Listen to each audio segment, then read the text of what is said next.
ब्रह्म विचार सार परमा आद्यां जगत व्यापिनी वीणा पुस्तक धारिणी भयदाम जन्य अन्धकारापहां हस्ते स्फाटिक मालिकां विदधतीं पद्मासने संस्थितां वन्दे तां परमेश्वरीं भगवतीं बुद्धिप्रदां शारदाम् येनाक्षरसमाम्नाय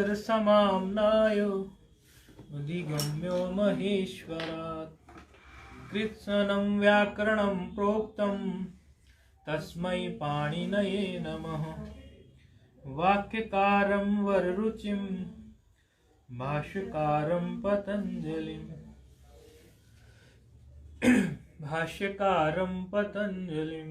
पाणिनिं सूत्रकारं च प्रणतोऽस्मि मुनित्रयम् नत्वा सरस्वतीं देवीं शुद्धां गुण्यां करोम्यहं पाणिनीये प्रवेशाय लघुसिद्धां कौमुदीम् ऐ ह्रील ऋक् ऐ औच हयवरट् लण् यमगणनं झभय घड़दश जबगड़दश खप चट चट तौ कपयो सससर हल इति माहेश्वराणी सूत्रा। जो संज्ञाएं हमने इसमें की हैं वो सब आगे के प्रकरण में हमारे सामने आएंगी। इसी कारण जो है संज्ञा प्रकरण में उतनी संज्ञाएं तो हमें बता ही दी गई जिससे हमारे आगे के जो प्रकरण हैं वो पूरे हो जाएं। तो आगे का जो हमारा प्रकरण चालू हो रहा है बहुत इम्पोर्टेंट है, बहुत जरूरी है और समझो कई जगह तो कई संस्थाओं में, कई मिशन में, कई एकेडमीज में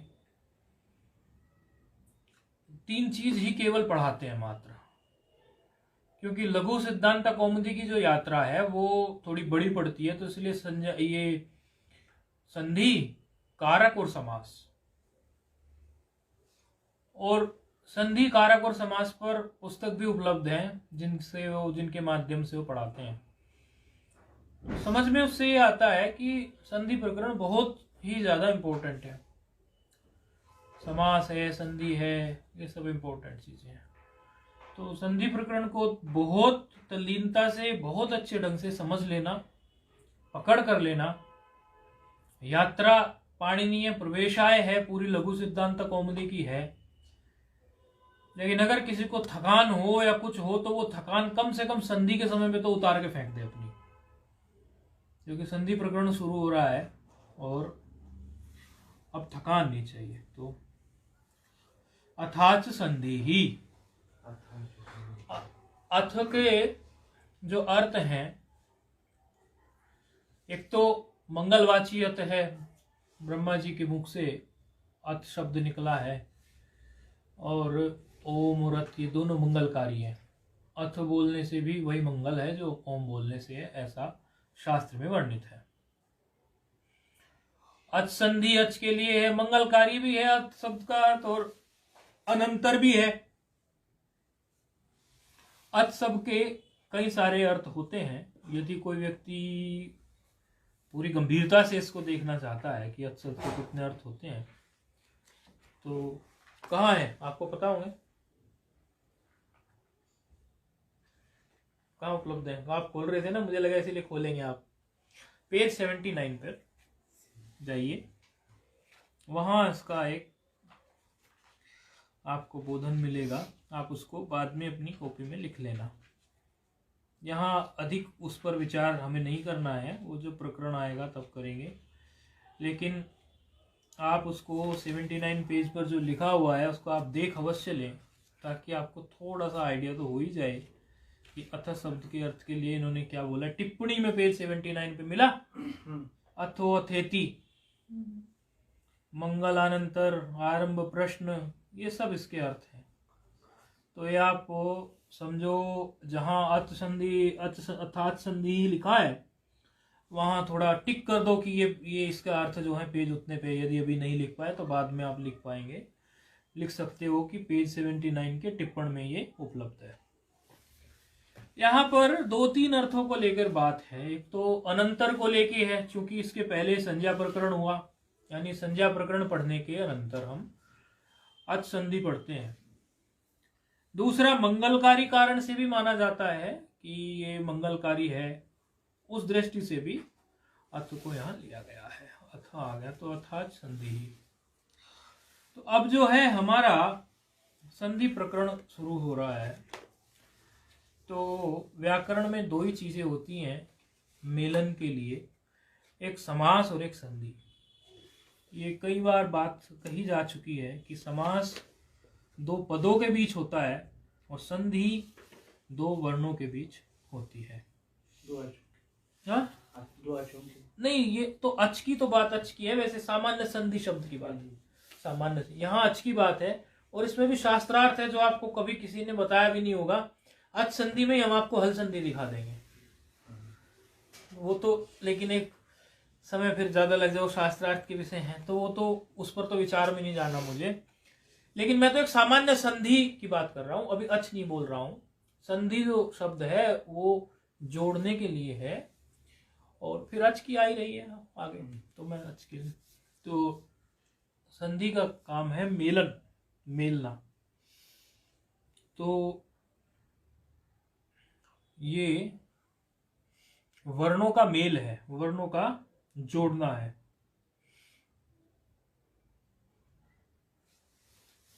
चलो करते हैं शुरुआत, जोड़ने का काम तो करना चाहिए।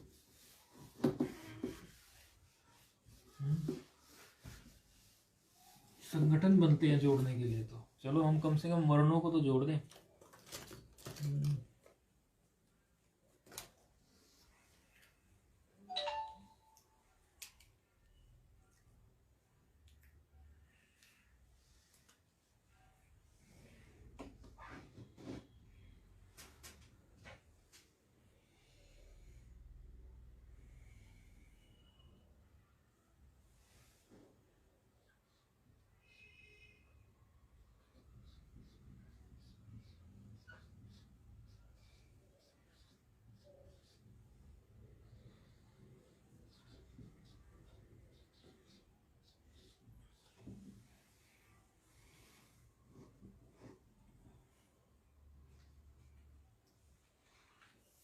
ये अनुस्वार, ये स्वर्ण सूत्र छोड़ दिया हमने लगाए बिना, वो लगा के ही संधि लिखना है।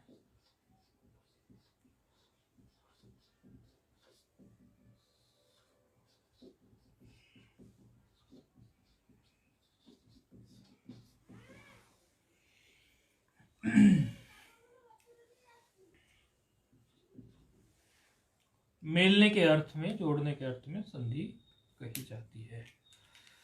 अच्छा, ये बात तो हो गई, अर्थ का अर्थ भी हो गया, संधि का भी पता चल गया कि जोड़ने के लिए है। मेलने संपूर्वश्चापि निपूर्व स्थापनी मतः, ऐसा भी लिखा है। और संधि का जो विचार है वो ये है कि संधि के विचार में बात आती है कि संधि कब कब होती है कि संहितैक पदे नित्या नित्या धातु उपसर्गयो हो नित्या समासे वाक्ये तु सा विवक्षाम अपेक्षते। बातें तो उसमें हैं कई सारी, इसको भी हम लिख देते हैं, लेकिन एक चीज में कई बार कंफ्यूजन होता है लोगों को, तो वो बात हम सबसे पहले बताएंगे। वैसे तो ये लिख देते हैं हम कि संधि जब है तो कहाँ कहाँ लागू होती है। कुछ समझ में आ रही है ये बात? मतलब सामान्य रूप से पढ़ने में, जैसे सामान्य सी ही संस्कृत है, इसमें ये जो लिखा है श्लोक, इससे कुछ कैच हो रही है बात?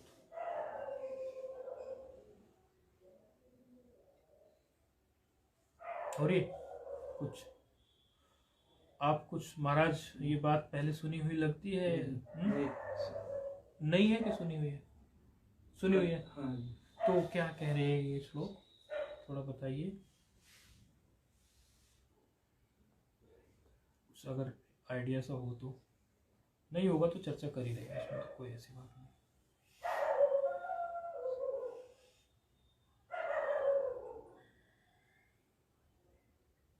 ये क्या कह रहा है?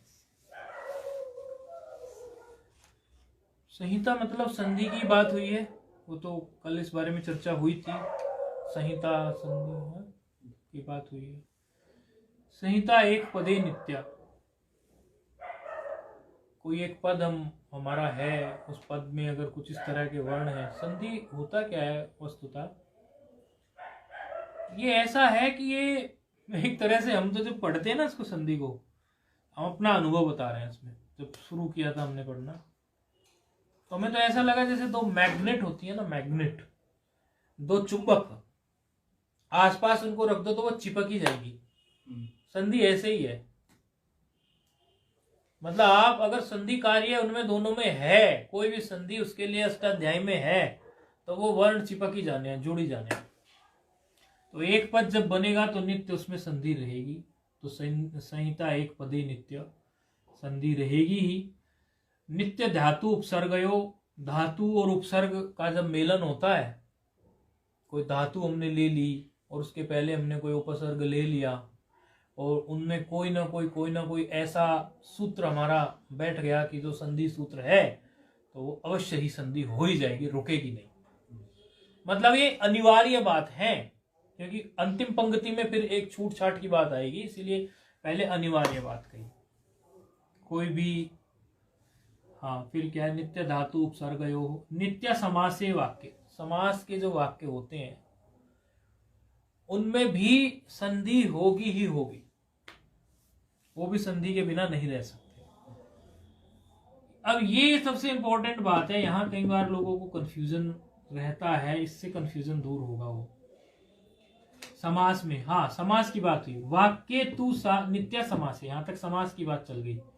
वाक्य तू सा विवक्षाम अपेक्षिते, वाक्य जो जब कोई भी बोला जाएगा और जब कोई वक्ता बोलता है ना, बोलने वाला, वो संधि करे के ना करे, संधि तोड़ के बोले, विच्छेद करके बोले या पूर्ण बोले, ये उसकी छूट देता है, उस पर निर्भर है वक्ता पर। मतलब उसको एक त्रुटि युक्त नहीं है। यदि लिखने में आ गया तो अवश्य ही उसको संधि कार्य करना पड़ेगा, लेकिन जब वो व्याख्यान दे रहे हैं, जैसे अपने हम देखते हैं शास्त्र में कई बार अध्ययन में, तो वो अवग्रह चिन्ह को वो कभी तोड़ के बोल देते हैं आकार को, कभी बिना तोड़े। तो ये चीज है वो छूट देने वाली। इसीलिए कभी संधि तोड़ के आप लोगों ने बोल दी। जब हम पढ़ रहे थे गुरुजी से, तो एक दिन उन्होंने हमें एक बड़ा सा पद दे दिया। अब पता नहीं, हमने तब तक संधि पढ़ी भी नहीं थी, लेकिन पद तोड़ के पढ़ने की कोई पुरानी आदत थी, क्या थी, हमने उसको पढ़ दिया। तो वो उनको ये था कि हम पूरे पद को पढ़ें, ऐसा का ऐसा ही, उनका ये था, लेकिन हमने तोड़ के पढ़ दिया। तो उनका चेहरा थोड़ा बदल गया। हमने कहा क्या हुआ? बोले नहीं नहीं कुछ नहीं, तुमने तो तोड़ के बोल दिया। मैंने कहा त्रुटि युक्त हो गया क्या? बोले नहीं त्रुटि युक्त तो नहीं है। तो अर्थात तोड़ के बोलना, वक्ता जो बोल रहा है वो बोला जा सकता है उसको, तो इसीलिए ये चीज उसको छूट देती है। तो ये तो हो गई हमारी अथ के बारे में पता चल गया। और अच तो आपको पता ही है, नो है, उन्हीं नो के जो जोड़ने की जो तरकीब है वो संधि प्रकरण में हमें पता चलती है। अब ये जो संधि प्रकरण जो शुरू हो रहा है, तो संधि प्रकरण में हम ये देख रहे हैं कि यहां पर आज जो मांडुक्य में होगा, तो समझो मांडुक्य में भी ये जिक्र चला था। यदि आज कोई मांडुक्य में रहा होगा तो मांडुक्य में भी ये जिक्र चला था कि प्रकरण क्या होता है। आई थी ना ये बात, कोई था प्रकरण की बात आई थी, याद है? तो वहां से क्लियर हो गया होगा आपको, क्योंकि अथ संधि प्रकरणम है, ये संधि प्रकरण शुरू हो रहा है, तो वहां से आपको प्रकरण का मतलब पता चल गया होगा कि प्रकरण का मतलब होता क्या है। कुछ आइडिया? नहीं, समझ आ गया था कि याद नहीं। अच्छा, प्रकरण का मतलब ये होता है शास्त्र एक देश से संबंधित हो, शास्त्र के एक देश से जो संबंध होता है, क्योंकि पूरे शास्त्र की चर्चा प्रकरण नहीं कर सकता। प्रकरण का मतलब ही ये होता है कि वो जो शास्त्र है उसके किसी एक देश को लेकर हम चर्चा करेंगे केवल। ये चर्चा इसीलिए चली थी क्योंकि मांडुक्य कारिका की शुरुआत जब हुई तो मांडुक्य कारिका में ये प्रश्न खड़ा किया कि ये तो कारिका है, ये तो प्रकरण है, श्रुति नहीं है, इस तरह का विचार हुआ। तो फिर कहा हाँ ये प्रकरण ही है, श्रुति नहीं है, और प्रकरण के लक्षण को ये पूरा करती है, ये श्रुति के एक देश को लेती है उसका एक। अब श्रुति जो है, इतने वेद जो हैं उनमें से एक देश को वो उन्होंने ले लिया। अथर्ववेद के ब्राह्मण भाग से मांडुक्य उपनिषद को लिया गया, या मंत्र भाग से, आप बताओ। हाँ, और प्रश्न और मुंडक, तो ये उनके किसी एक देश की बात हुई, इसीलिए वो पूरे प्रकरण की बात नहीं, वो पूरे शास्त्र की बात नहीं। इसलिए प्रकरण का मतलब ही ये है कि शास्त्र के किसी एक देश का मतलब किसी एक हिस्से को लेकर चर्चा हुई है। देश का मतलब किसी एक हिस्से को लेकर, नहीं तो कई लोग फिर देश का मतलब वो निकाल लेंगे पाकिस्तान, हिंदुस्तान, वो देश नहीं। तो यहाँ इन्होंने इसके लिए प्रकरण की बात कही। और एक दूसरी बात यह है कि स्पष्ट ही दिख रहा है हमें कि संधि की बात अभी यहाँ पे आई है। शास्त्र में तो 4000 सूत्र है, संधि में सारे सूत्र थोड़ी हैं, तो स्पष्ट है प्रकरण ही है, ये प्रकरण ही है ना। तो इस तरह विभाग रहते हैं शास्त्रों के, और प्रकरण ग्रंथ कहते हैं उनको। जो भी आप लोग बार बार ये बात सुनते होंगे, तो ये कॉन्सेप्ट आपके दिमाग में क्लियर होना चाहिए। यदि कोई ये कह दे कि अरे ये कहाँ से, बोले ये उस प्रकरण ग्रंथ से है, ये प्रकरण ग्रंथ है, तो प्रकरण ग्रंथ का मतलब अब क्लियर हो गया होगा आप लोगों को, सुबह भी हो गया होगा, नहीं तो अभी हो गया होगा। प्रकरण का मतलब है किसी एक ही केवल हिस्से की बात होती है, जब पूरे के पूरे शास्त्र की चर्चा नहीं होती, उसको प्रकरण कहते हैं। इसलिए श्रुति से बाकी सब जो है, जैसे पंचदशी है, प्रकरण ग्रंथ है, इस तरह ये सब प्रकरण ग्रंथ होते हैं। तो वो प्रकरण का मतलब यहाँ पर भी संधि प्रकरण शुरू हो रहा है, तो सारे 4000 सूत्रों की बात नहीं है, प्रकरण की बात है, संधि प्रकरण। तो ये तो था थोड़ा सा एक संधि के विषय में एक व्यवस्था, एक भूमिका। सबसे पहला सूत्र इसका आता है हमारा, सबसे पहला सूत्र है इको यणची। इको यणची, इसको लिख लेते हैं। और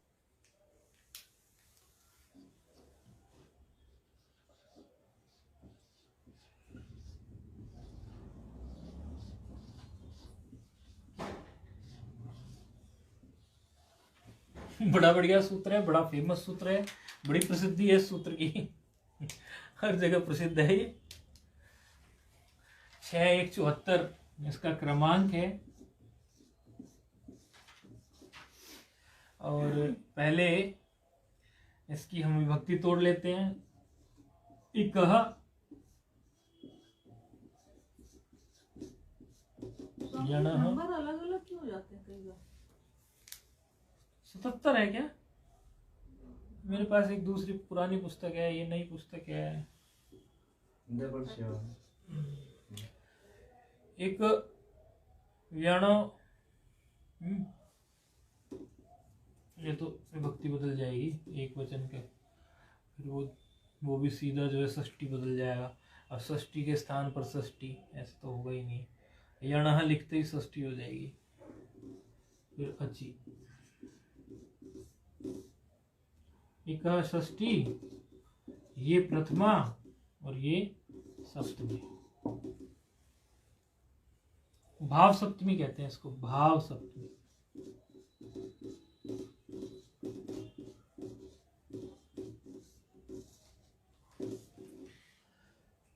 एक तो आप ये बात समझो कि अभी तक हमने सारे संज्ञा सूत्र पढ़े हैं। ये सबसे पहले एक सूत्र आया है जो विधि सूत्र है।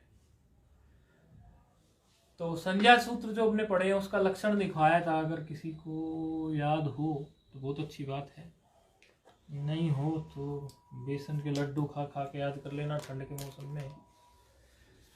है संज्ञा सूत्र का कुछ याद है? नहीं, अच्छा। तो संज्ञा सूत्र का लक्षण, ऑनलाइन वालों आप लोग जो है, अब मुझे ऐसा लग रहा है कि अब आप तो फोन लगाओगे नहीं क्योंकि सुनाना पड़ जाएगा। अब मैं स्वयं आपको फोन लगा के आपसे कॉल अटैक वो लगा के पूछा करूंगा, मतलब एक दूसरी लाइन केवल क्वेश्चन आंसर के लिए चलेगी, क्योंकि अगर इस तरह से आप पूछोगे नहीं, डिस्कशन होगा नहीं, तो संधि कच्ची रह जाएगी। सिर्फ कथा सुनाने से मतलब नहीं है, इन लोगों की तो आमने सामने सब पक्की हो रही है क्योंकि प्रश्न भी पूछते हैं, लेकिन आप लोगों से कम्युनिकेशन जो है वो दोहरी नहीं हो रही, आप नहीं पूछ पा रहे या मुझे पता भी नहीं चल रहा। तो अब संज्ञा प्रकरण का उस में जो हम पढ़ के आए हैं संज्ञा सूत्र की परिभाषा, वो आप लोगों को पता नहीं हम कैसे सुने, तो आप ध्यान रखो, अब आगे से फोन कॉल भी आपकी रहा करेगी, सुना जाया करेगा। हाँ, देख लिया कुछ संज्ञा सूत्र का लक्षण नहीं लिखवाया था, लक्षण नहीं लिखवाया, अच्छा फिर ये तो हमारी गलती है, फिर आपने याद नहीं किया तो उसमें फिर आपकी गलती नहीं है। नहीं, आपने नोट किया, हमने नहीं लिखवाया तो फिर वो हमारी गलती है, हम लिखवाते हैं इसको संज्ञा सूत्र, क्योंकि हमने ये सोचा था कि जो जो सूत्र आता चला जाएगा ना तो उसका उस समय पे लक्षण बता देंगे, तो ये रहेगा कि वो पक्का हो जाएगा फिर। तो चलो, और हमें लग रहा है हमने बता दिया था लेकिन नोट हुआ नहीं। शक्ति नियामकम, अब कुछ आया याद, ऐसा कुछ बोला था हमने? शक्ति नियामकम सूत्रम संज्ञा सूत्रम।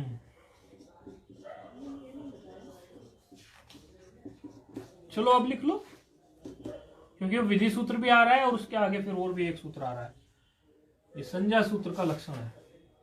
आपने वो तो बताए थे कि इतने इतने तरह के हाँ, सूत्र हैं। तो याद लिख लो, फिर ये याद करते चलेंगे ना इसको, आज लिख लो शक्ति नियामकम सूत्रम संज्ञा सूत्रम। अच्छा, यहां तक जा रहा है, ठीक है, ये तो दिख रहा होगा।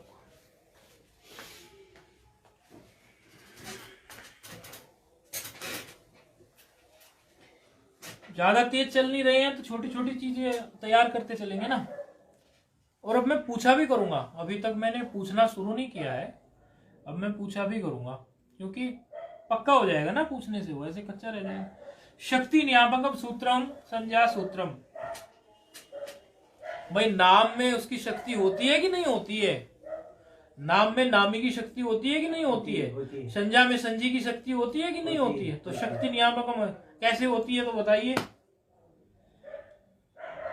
भाई। जैसे किसी का नाम लेते हैं, कोई नाम रखते हैं, तो कोई भी बिना रूप की चीज का तो नाम नहीं रखा जा रहा है, कोई ना कोई उसका एग्जिस्टेंस तो होता है कहीं ना कहीं।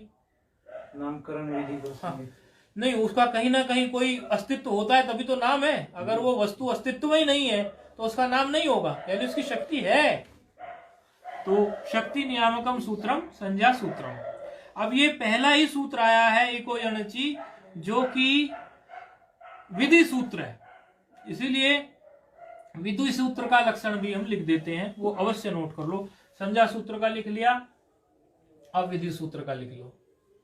मैं थोड़ा सा इसको मिटा रहा हूं, ये तो लिख ही लिया होगा संज्ञा सूत्र का लक्षण, तो इसी की जगह लिख देता हूं मैं।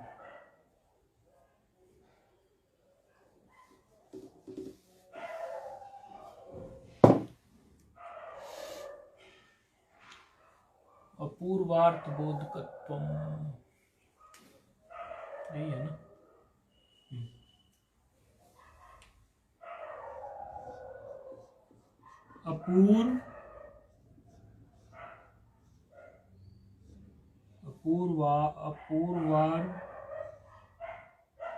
अपूर्वार्ध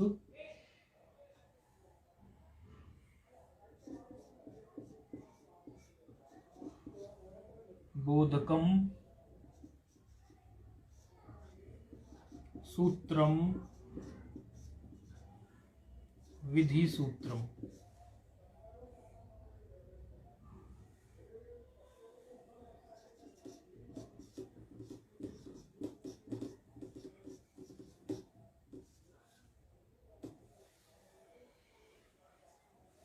भाई ये अपूर्वार्थ बोधकम सूत्रम विधि सूत्रम, ये पंक्ति का मतलब तो पता चल रहा होगा।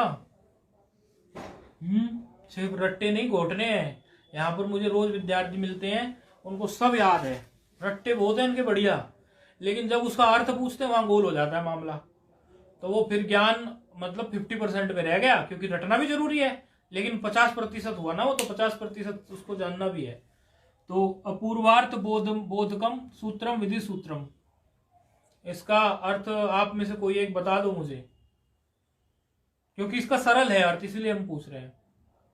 कोई भी एक आप में से बता दो, ऐसा किसी एक को नहीं पकड़ेंगे फिर, ये आप में से कोई भी बता दो। देखो बिल्कुल सरल, अपूर्व अर्थ बोध कराने वाला सूत्र जो है वो विधि सूत्र कहलाता है। अर्थात जो अर्थ जो है हमें पहले ना पता हो, उसी अर्थ का बोध कराने वाला सूत्र हमारा विधि सूत्र कहलाता है। कैसे? उदाहरण है, इको यणची है। इको यणची में क्या होता है, अभी तो सूत्र आएगा, लेकिन चूंकि थोड़ा बहुत आप लोगों का परिचय है, इस वजह से इस उदाहरण को हम ले सकते हैं। इक स्थाने यण आएगा अभी, यानी ई के स्थान पर या होता है, अभी तो सूत्र वृत्ति आ रही है। तो जब तक ये सूत्र नहीं बना था, किसी को पता ही नहीं था कि ई के स्थान पे यकार भी आ सकता है। अपूर्व अर्थ दिया ना, ई का एक अपूर्व अर्थ दिया ना, कि ई के स्थान पे या भी आएगा, सूत्र का एक अपूर्व अर्थ दिया ना, हो गया सूत्र के लिए। बस ये है, इतनी सी बात है। अच्छा, अब इको यणची सूत्र पर विचार कर लेते हैं। सूत्र की जो वृत्ति है वो कह रही है, इका स्थाने, अर्थात इक के स्थान पर यण स्यादचि संहितायाम विषय। जब संहिता का कोई विषय हो, कोई जोड़ने की बात के विषय में संहिता का अधिक,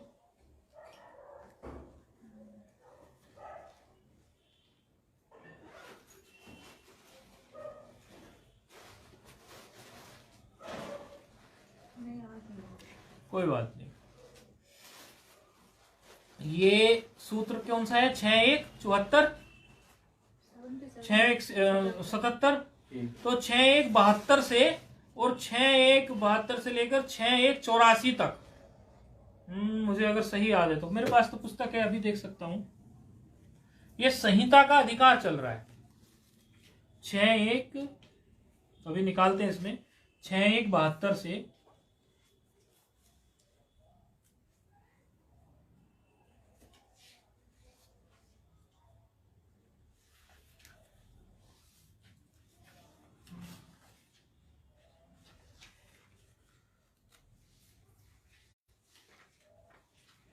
तो इसके बीच में जो भी सूत्र आएंगे उन सभी सूत्रों में संहिता आएगा। इसी तरह कई सारे अधिकार चलते हैं, अधिकार सूत्र होते हैं, और अधिकार आता है तो वो उतने सूत्र तक, जहां तक उसका अधिकार हो उतने सूत्र तक वो पद जाते हैं। तो संहिता पद भी यहाँ, हाँ 72 है, 72 है। ये तो कह रहे हैं 158 तक लेके जाएंगे इसको, संहितायाम को। संहितायाम जो सूत्र है, 6-1-72, वो 6-1-158 तक ले जा रहे हैं, ये तो वहां तक जाएगा इसका अधिकार।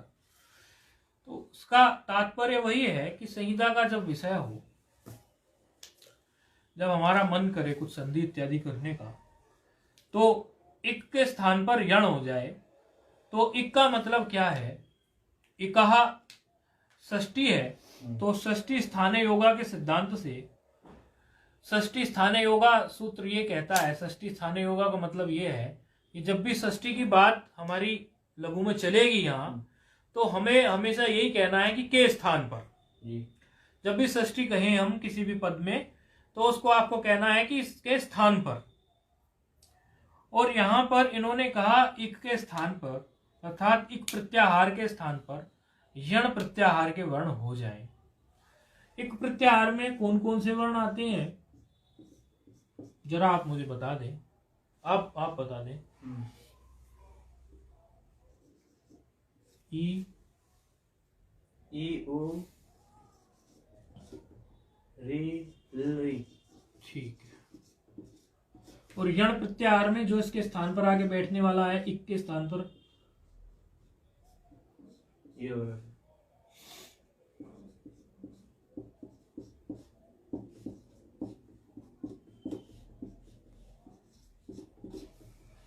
इक के स्थान पर यण आ जाए। अच्छा, कब आ जाए? जब अच परे हो। जब अच परे हो।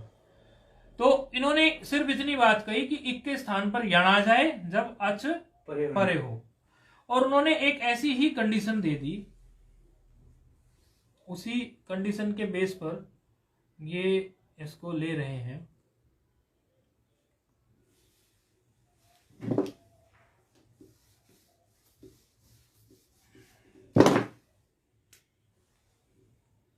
सुधी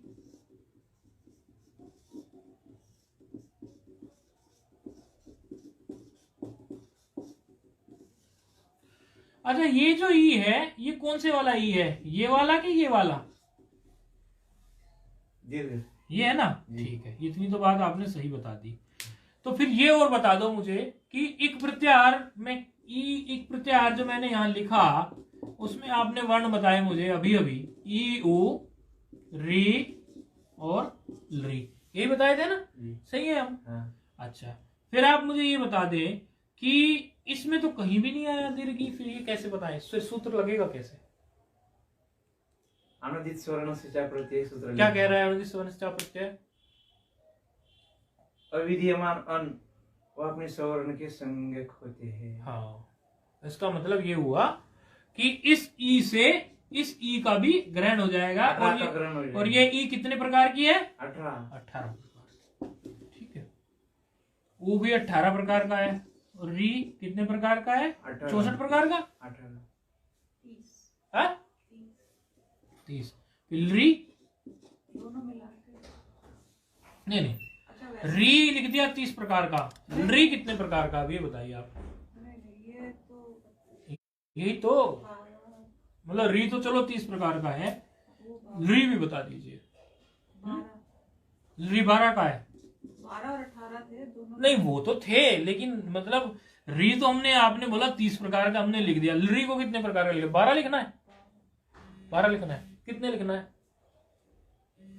क्या लाइव नहीं जा रहा है क्या? उधर फोन आ गया एकदम। हाँ, दिख नहीं रहा क्या? अच्छा, अब आप बताने लग गए फोन पर, फोन करके। ठीक है, मैं दूसरे कान में लगा लेता हूँ। ठीक है, आपने अमल कर लिया तुरंत है। ठीक है, 1 मिनट रुकिए, हम व्यवस्था करते हैं। आप बोलने शुरू हो गए। अच्छा, दोनों 30 प्रकार के क्यों है? जरा कारण भी बता दें फिर आप बताइए। एक हाँ। वो है ना, उसमें सवर्ण माना गया है, तो उसमें आया था ना तुल्यास, उसके वार्तिक में सवर्ण नहीं, तो सवर्ण की संज्ञा दी। बिल्कुल सही बात है। इसको सामान्य भाषा में हम ये कह सकते हैं कि जैसे कोई ये कहने लगे, शर्मा जी के परिवार में 5 हैं लोग हैं, जिसमें 2 भाई 2 बहन, 1 भाई 1 बहन, और माता पिता और दादी भी है।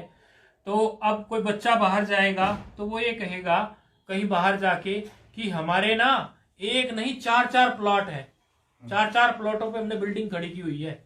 दूसरा भाई उसका बाहर जाएगा, क्या वो आधे करके बताएगा? वो भी तो यही बताएगा, क्योंकि वो सब एक ही फैमिली के मेंबर हैं, तो वो सबका साझा है। इसलिए 30 जो है ना वो साझे हैं। री भी कहेगा मैं 30 का मालिक हूं, री भी कहेगा मैं 30 का मालिक हूं। ठीक है, बस ये बात थी। अब इक के स्थान पर हम, अब फोन तो आप लोगों ने लगा ही लिया है, तो अब तो चलो अच्छा है, प्रश्न भी पूछे ही जाएंगे। इक के स्थान पर हम यण लेने को चल पड़े। अब इक के स्थान पर जो जिन्होंने ये सूत्र पढ़ा हुआ है, यदि आपने किसी ने एक बार भी सूत्र को नहीं पढ़ा है तो आपसे ये प्रश्न ही नहीं है। ठीक है, और यदि किसी ने इसको एक बार भी सूत्र को पढ़ा है तो ये प्रश्न अगला फिर उससे हो गया खड़ा, क्योंकि सूत्र तो हम पढ़ते जा रहे हैं लेकिन उसकी बारीकियां हमसे निकल रही हैं। तो यही उद्देश्य है। अब मुझे ये बता दो कि ये इसमें जब हम ये सुधी धन उपास्य लिख देते हैं, इसके बाद फिर अगले सूत्र को लाने के लिए एक छोटा सा शास्त्रार्थ सा करते हैं पढ़ाने वाले लोग। तो वो क्या है शास्त्रार्थ इसमें? अब जब अगला सूत्र लाना है तो अगले सूत्र की कुछ व्यवस्था बैठाते हैं, तभी तो ना अगला सूत्र आता है। तो क्या बात बोलते हैं वो सुधी धन उपास्य लिख के? फिर कल को आप लोगों को पढ़ाना है ना, इसीलिए पक्का रहना है। पढ़ाने से अभ्यास पक्का होता है, और बाकी कुछ नहीं। मतलब कुछ बोलते हैं वो जब पढ़ाते हैं आचार्य लोग, है ना, कुछ बोलते हैं कि नहीं, तो बता दो। अब फोन पे भी हो आप लोग भी, तो आप भी बताओ। अब तो आपने बढ़िया कर दिया, फंदा आ गया आप लोगों के गले में, अब तो प्रश्नों के उत्तर देने पड़ेंगे। अब ये नहीं चलेगा कि री और री तो जानते थे तो झट से फोन करके बता दिया, ये तो हम जानते हैं 30 प्रकार के होते हैं। तो ये भी बता दो, सूत्र आप लोगों ने भी ये पढ़ा होगा। तो इक के स्थान पर जब हम यण करने चल पड़े हैं तो इक में 4 वर्ण हैं, ई उ री, और उसमें हमारे जो है 4 वर्ण हैं, य वर ल, उस तरह से। तो क्या शास्त्रार्थ ऐसा लेके आते हैं कि अगला सूत्र आगे खड़ा हो जाता है? फिर बोलो। हाँ ठीक है, ठीक है, आप लोगों को दिखना चाहिए, मुझे तो दिख रहा है क्योंकि मेरा तो थोड़ा फिर भी उधर भी जाना चाहिए। हाँ उधर भी जाएगा। आप बता सकते हैं, आप बता सकते हैं? कोई याद विस्मृति हो गई है मुझे पता है, लेकिन इक में 4 वर्ण है और यण में भी 4 वर्ण है। ठीक है, तो कौन से इक के चारों वर्णों में किस, मतलब इक यहाँ इसके हिसाब से तो इक ई के स्थान पर आएगा, लेकिन यण में जो 4 है उनमें से कौन सा आएगा? ठीक है, और बताइए। इसमें घटाइए ना, इसमें घटा दीजिए, सुधी धन उपास्य में घटा दीजिए उस बात को जिससे सूत्र लाना पड़ जाएगा विपाणिनि जी को। स्थान पर यण होना चाहिए। हाँ, तो अब यण में 4 वर्ण है, तो य व र ल में से कौन सा वर्ण आएगा? कौन सा वर्ण आएगा? उसके लिए अगला सूत्र आ रहा है, उसके लिए तो तीसरे नंबर का सूत्र आएगा।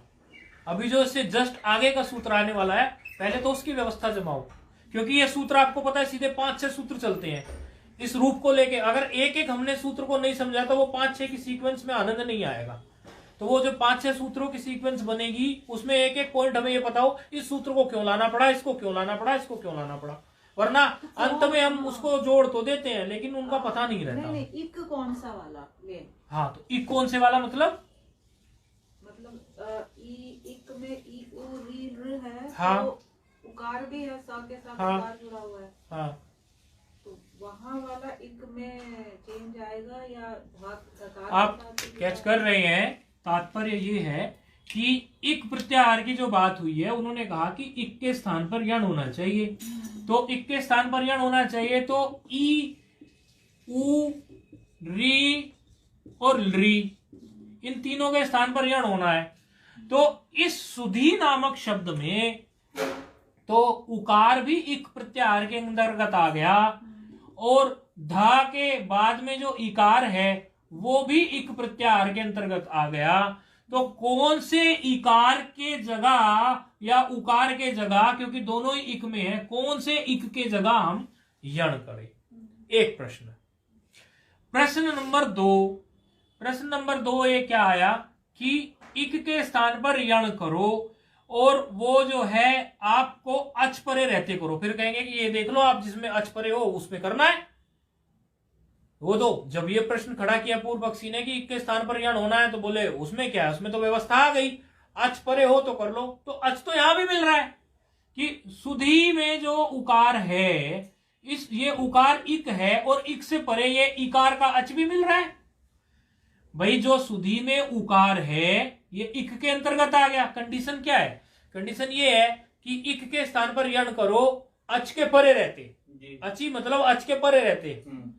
तो अच के परे रहते जब आप करोगे तो अच के परे रहते आपको ये करना है, तो अच में तो इकार भी आ गया, धकार का इकार, तो अच परे मिल गया उसको, इधर इक मिल गया, तो इस इक के स्थान पर यण कर देना चाहिए। ये प्रश्न खड़ा हो गया। अच्छा, और दूसरे में देखो तो ये धा का जो इकार है ये भी इक है, और उपास्य का जो उकार है ये अच है, ये भी मिल गया। तो कौन सा करे? इसलिए ये व्यवस्था नहीं बैठ रही थी। ये विधि सूत्र है और विधि सूत्र व्यवस्था नहीं बैठा पा रहा है। विधि सूत्र ने सिर्फ विधान कर दिया, क्योंकि विधि सूत्र का जो लक्षण है वो क्या है? अपूर्वार्थ बोधकम विधि सूत्र लक्षणम। ठीक है, विधि सूत्रम या विधि सूत्र लक्षणम। तो अपूर्व अर्थ तो इसने दे दिया कि इक के स्थान पर हमें यण करना है, लेकिन व्यवस्था नहीं बैठा पा रहा। तो व्यवस्था बैठाने के लिए फिर कौन से सूत्र आते हैं? उनको कहते हैं परिभाषा सूत्र। परिभाषा सूत्र का यही लक्षण होता है कि जहां कुव्यवस्था हो, कुव्यवस्था से सुव्यवस्था बनाए, और व्यवस्था नहीं हो तो वहां व्यवस्था बनाए। तो आगे अभी परिभाषा सूत्र आ रहा है तो परिभाषा सूत्र का आप लक्षण अवश्य लिख लें। अब आगे आ रहा है परिभाषा सूत्र। परिभाषा सूत्र कब आता है, कब जरूरत पड़ती है? अव्यवस्था होने के बाद, जब विधि सूत्र ठीक से व्यवस्था नहीं। तो ये विधि सूत्र का सपोर्टर है, विधि सूत्र के साथ खड़ा होता है, सहयोग कर। हाँ, ये अपना कोई स्वतंत्र वो भी नहीं खड़ा करता, विधि सूत्र को सपोर्ट करने के लिए आता है। ये विधि सूत्र व्यवस्था नहीं बैठा पा रहा है तब परिभाषा सूत्र आके खड़ा होता है। तो विधि सूत्र की ये परिभाषा सूत्र का आप लक्षण लिख लें। अनियमे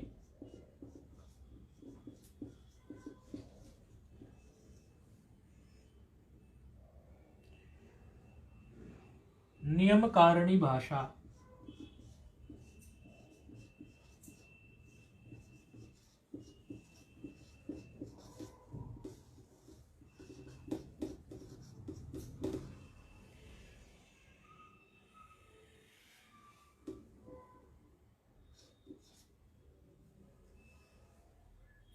अनियमे नियम कारिणी भाषा, कुव्यवस्थायां सुव्यवस्था संपादकम।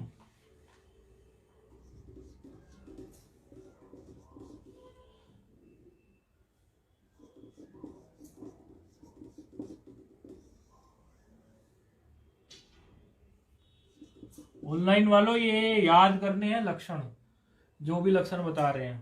कभी भी बीच बीच में जहां भी परिभाषा सूत्र आएगा एकदम पूछा जाएगा परिभाषा सूत्र का लक्षण बताइए।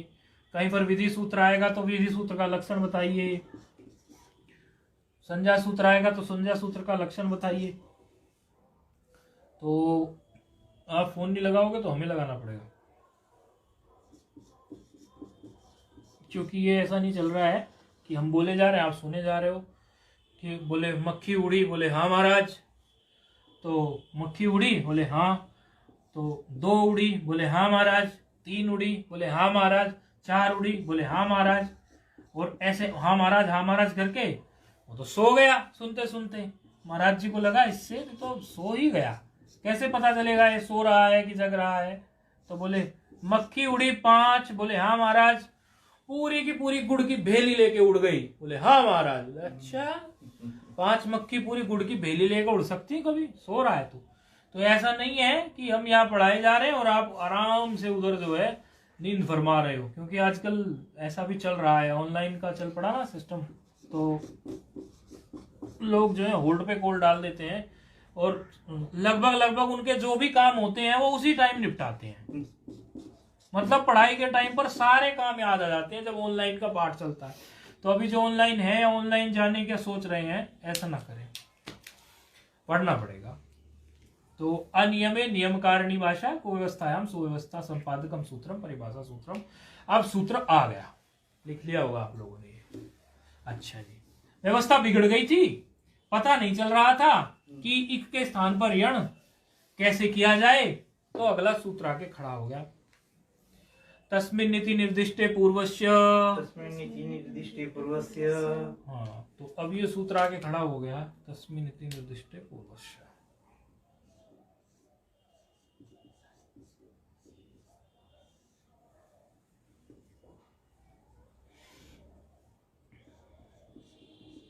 अच्छा, ये जो इति नाम की वस्तु होती है ना, इति, तस्मिन् इति आया ना सूत्र में, तस्मिन् इति, ये बड़ी गजब की वस्तु है।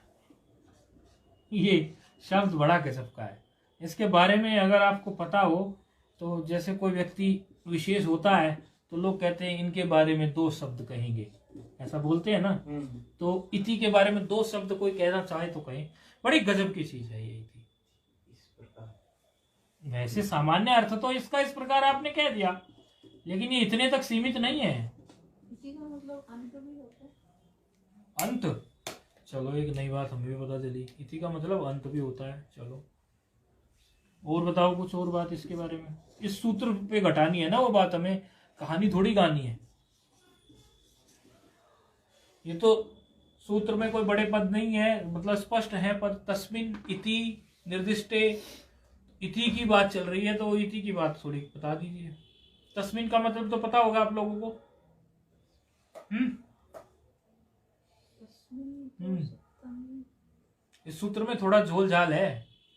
इति इत का सप्तमी एकवचन है क्या? इत का सप्तमी एक वचन। इत कौन सा ले ले, वो कौन सा हलंत्यम का इत ले ले फिर। नहीं पता। और तस्मिन का अर्थ बता दो चलो। सप्तमी नहीं थी इसमें। तस्मिन तो सप्तमी हो गया। तस्मिन इति सप्तमी एकवचन।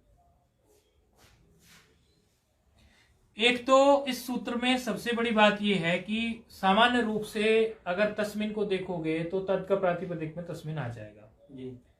लेकिन ये वो तस्मिन नहीं है। उसमें क्या अर्थ निकलता है? तद के प्रातिपदिक है, अगर तद है, तद का जब रूप बनाते हैं हम सहतौते आता है कि नहीं है, तो उसमें तस्मिन आता है। तो तस्मिन उसमें सप्तमी एक वचन होता है, तो वहां तस्मिन का अर्थ क्या होता है? आप देखना इसमें मामला अटकेगा। इसमें मामला कभी जहां भी आप पढ़ते हो आचार्यों से या पढ़े हो उनसे तस्मिन का अर्थ पूछना। यदि उन्होंने गंभीरता से विचार नहीं किया होगा तो तस्मिन का अर्थ वो घटा देंगे, बोलेंगे ये कुछ भी नहीं है, तस्मिन का मतलब तो आ गया वही सप्तमी भक्ति एक वचन है, वही बता देंगे।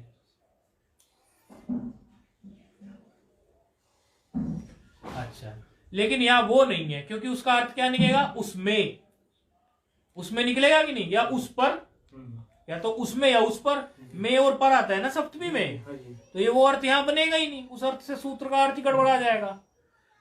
अच्छा, और इति जो शब्द है, इति शब्द की ये विशेषता है, यहां पर तस्मिन शब्द का अर्थ है अची। तस्मिन शब्द का अर्थ है यहां पर अची। सीधे सीधे केवल तस्मिन शब्द का अर्थ आपको, जहां तस्मिन आ जाए तो वहां यहां के हिसाब से तो वो अची है। और वैसे तस्मिन का अगर सही अर्थ लगाओ पूरा व्यापक, तो वो है, यहां अची है केवल, यहां का अची मत लिखना, व्यापक अर्थ लिखो। सप्तमी होता है तस्मिन का मतलब, सिर्फ सप्तमी तस्मिन का मतलब है। तस्मिन का मतलब उसमें नहीं है, उस पर नहीं है। तस्मिन का मतलब सप्तमी है, सप्तमी है, सप्तमी है। जहां तस्मिन कहीं लिखा मिल जाए समझ जाओ ये कह रहा है सप्तमी। इस तस्मिन को आप सप्तमी का पर्यायवाची समझकर कार्य करोगे तो आपके सूत्रों का अर्थ सही निकलेगा, नहीं तो फंस जाओगे कहीं ना कहीं। कोई गंभीर चिंतक होगा, फंसा बैठेगा आपको। तो तस्मिन का अर्थ यहां पर सप्तमी रखो। अच्छा, इति की एक बहुत सुंदर बात यह है कि ये जो इति होता है, ये इति में इतना सामर्थ्य है कि ये इति कभी कभी उसी शब्द के लिए कह देते हैं जो इसके पहले शब्द लिखा हुआ हो, और कभी कभी ये उस शब्द को ना कह के कभी कभी ये उसके अर्थ की तरफ भी ले जाता है। तो इति की ये विशेषता है। सामान्य प्रयोग अगर इति का आप देखना चाहते हो तो एक होता है पद और दूसरा होता है पद का अर्थ। एक तो पद होता है और दूसरा होता है उस पद का अर्थ। जैसे आप कहो वृक्ष, आप कहोगे वृक्ष, आपने बोला ना ये वृक्ष, तो आपके दिमाग में क्या आया? ये देखते ही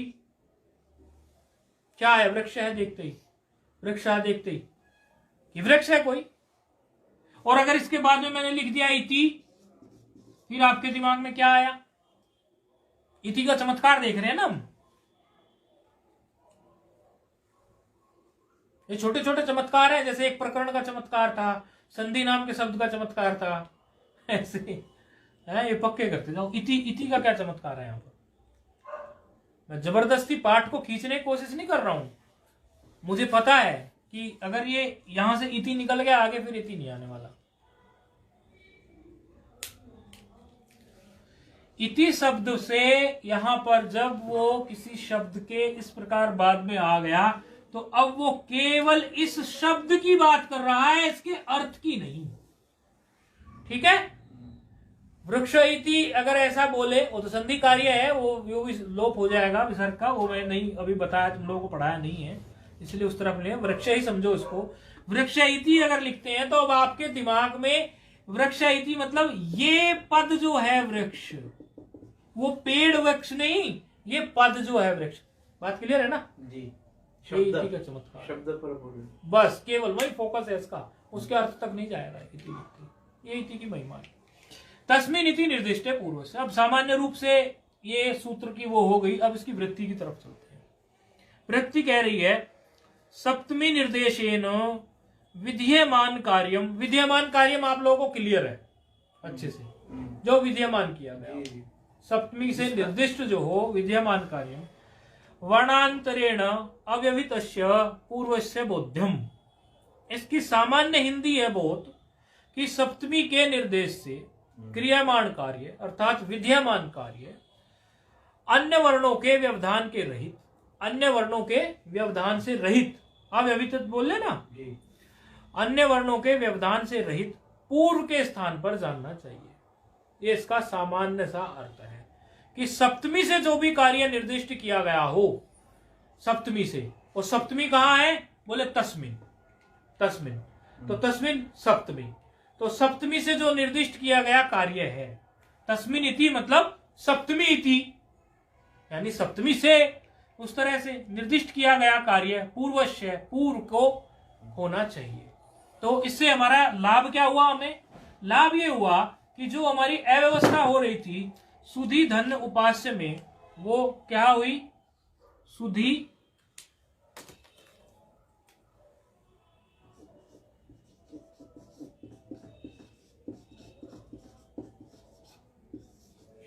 इसमें उन्होंने ये कहा कि अची जो है सप्तमी निर्दिष्ट है, तो जो कार्य होगा सप्तमी निर्दिष्ट वो कार्य पूर्व में होना चाहिए और व्यवधान से रहित पूर्व में होना चाहिए, अर्थात उससे पूर्व में, अच से पूर्व में जहां व्यवधान ना हो ऐसा इक ले लो। अच के पूर्व में पहले ये व्यवस्था हो रही थी ना कि इक कौन से वाला लें, अच कौन से वाला लें, तो ऐसा इक ले लो जो अच के ठीक पहले पड़ता हो और उनके बीच में कोई व्यवधान उत्पन्न ना हुआ हो, ऐसा इक इसमें केवल ये इकार ही है। क्योंकि अगर ये उकार को आप इक मानेंगे और इस इकार को आप अच मानेंगे तो धकार का व्यवधान आपको मिल जाएगा। यदि आप कुछ और इसमें सोचने लगेंगे तो नहीं व्यवस्था बैठेगी। केवल एक ये इकार ही ऐसा इत है, सुधी का इकार, जिसमें जो है अच परे है और अच के और इक के बीच में कोई व्यवधान नहीं है और अच के पहले पूर्व में ये कार्य हो रहा है, इसीलिए यहां ये व्यवस्था इसकी बैठती है। तो यहां पर अब समस्या भी ये तो हो गई सोल्व कि अब हमें कार्य क्या करना है, इस ई के स्थान पर हमें इस इक के स्थान पर यण करना है। कौन से? इस सूत्र ने सिर्फ हमें ये बताया कि इस इक के स्थान पर हमें यण करना है, ठीक है, इतनी बात बताई। लेकिन एक समस्या आके फिर खड़ी हो गई कि ई उ री लरी, ये तो पता चल गया कि इस ई के स्थान पर, लेकिन इस ई के स्थान पर यण के 4 लोग आके बैठे हैं। कुर्सियां, एक कुर्सी एक है और बैठने वाले उस पर 4 हैं। एक या नाम का व्यक्ति, एक वाह और एक रा और एक ला, ये 4 लोग इसमें बैठने के लिए तैयार बैठे। किसको बैठाएं? इसकी व्यवस्था देने के लिए फिर आगे का सूत्र आ रहा है, स्थाने अंतर तमः, स्थाने अंतर तमः, स्थाने अंतर तमः, स्थाने अंतर तमः। ये एक एक 50 ही है ना आपके इसमें। 50। वो कहते हैं ना कि सूत्र का भेद कैसे हो रहा है, इसीलिए 50 ही होगा।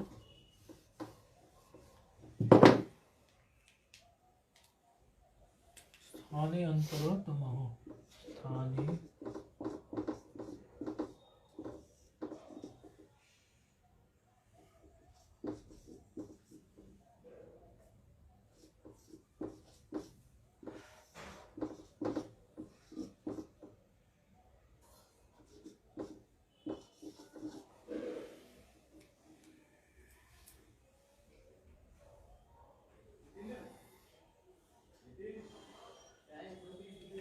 इसमें 2 पद हैं, स्थाने और अंतर तमः। स्थाने सप्तमी है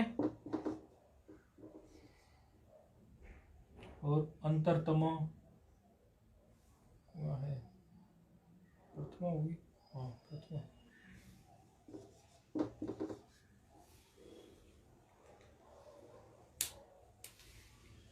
ये सूत्र क्या कह रहा है, सीधे वृत्ति पर आ जाते हैं। प्रसंगे सती, अर्थात जब कोई ऐसा प्रसंग आ जाए, सदृश्यतम आदेश स्यात्, ऐसा कोई प्रसंग आ जाए कि आपको देखना पड़े वर्णों का, ऐसी कोई प्राप्ति करनी हो तो ऐसे स्थान पर हमें जो सबसे सदृश वर्ण हो उसी का हमें आदेश करना चाहिए। अर्थात इक के स्थान पर जब आप यण की व्यवस्था नहीं बैठा पा रहे हो, ई के स्थान पर आपके पास 4 हैं, य व र ल, तो इसमें जो सबसे सदृश हो उसको बैठाओ। अब सदृश किस दृष्टि से होगा ये तो थोड़ा आइडिया आपको हो गया होगा, क्योंकि पीछे सूत्र पड़ गया है तुल्यास्य प्रयत्न सवर्णम। तो किस दृष्टि से इसको सदृश बैठाएंगे? स्थानकृत सादृश्यता। वस्तुतः कहीं कहीं आगे जब आप जाएंगे सूत्रों में तो स्थानकृत में और स्थानकृत के साथ साथ जो है उनके जो यत्न हैं उन पर भी विचार करना पड़ेगा, लेकिन यहां केवल स्थान का विचार करने से ही व्यवस्था बन जाती है, इसीलिए यहां यत्न तक जाने की जरूरत नहीं पड़ती। तो उसके हिसाब से व्यवस्था यहां अभी ये दे देंगे। क्या व्यवस्था देंगे? ई का स्थान क्या है? लाइन पे है कोई उधर से? एक तो फोन ही कट गया, तो ऐसे लगाए बैठे थे। तो ई के स्थान पर क्या आएगा? यहां पर इच्छु ईशानम तालु। तो ई का स्थान क्या है? कंठ। यकार का स्थान क्या है? कंठ। तभी तो आएगा इच्छु ईशानम तालु। कंठ कंठ है ना दोनों का स्थान, तभी तो यकार आ रहा है ना ई के स्थान पर। ई का स्थान तो तालु। हाँ, ई का स्थान बताओ बताओ, कंठ है तालु है क्या है? ई का स्थान तो तालु हुआ ना। इच्छु यशानाम तालु है। अकु विसर्जनम कंठ। इच्छु यशानाम तालु। इच्छु यशानाम तालु, अकु विसर्जनम कंठ, तालवादी स्थान। ई और ई चू वर्ग और य तालु के हैं, तो तालु वाला ई। हाँ कंठ। अच्छा अच्छा, कंठ बोल दिया हमने। अच्छा अच्छा, कंठ बोल दिया हमने। तो दोनों का स्थान क्या है? मतलब एक ही स्थान के हो गए। ई कंठ का। हाँ मतलब दोनों तालु है तो हाँ, तालु की जगह पे तालु मुझे है। भी अभी कंफ्यूज हो गया। दोनों का तालु ही स्थान है ना, इच्छु यशानाम तालु ही स्थान है, इसलिए तालु के हिसाब से ही दोनों बैलेंस बनते हैं, ई भी और यकार। जिसका रिप्लेस होना है वो तालु में है, तो तालु वाला स्थान वाला ही आएगा ना। हाँ तालु वाला ही आएगा, तो दोनों तालु के ही हैं। तो यवर अल में से देखना आप कौन सा आएगा। हाँ, यवर अल में से केवल यकार जो है वो है, वो तालु का है। ये बिल्कुल सही बात है। और आगे अगर हम देखेंगे ई उ री और ली।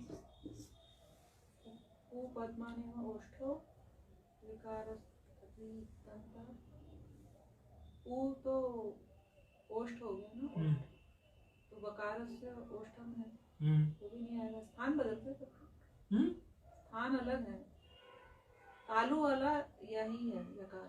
तो तालु वाला इसके साथ सेटिंग बैठ रही है ना। जी ठीक है, बाकी उनके स्थान अलग है। टाइम हो गया। अरे अच्छा, तो ई के स्थान पर यकार आ जाएगा, तो वहां पर सुधी में जो धकार का जो इकार है उसकी जगह पे धकार के इकार की जगह ये यकार आ जाएगा, और धन उपास्य। आगे की प्रक्रिया फिर देखते हैं। ओम पूर्णमदः पूर्णमिदं पूर्णात् पूर्णमुदच्यते पूर्णस्य पूर्णमादाय पूर्णमेवावशिष्यते। ओम शांति शांति शांति।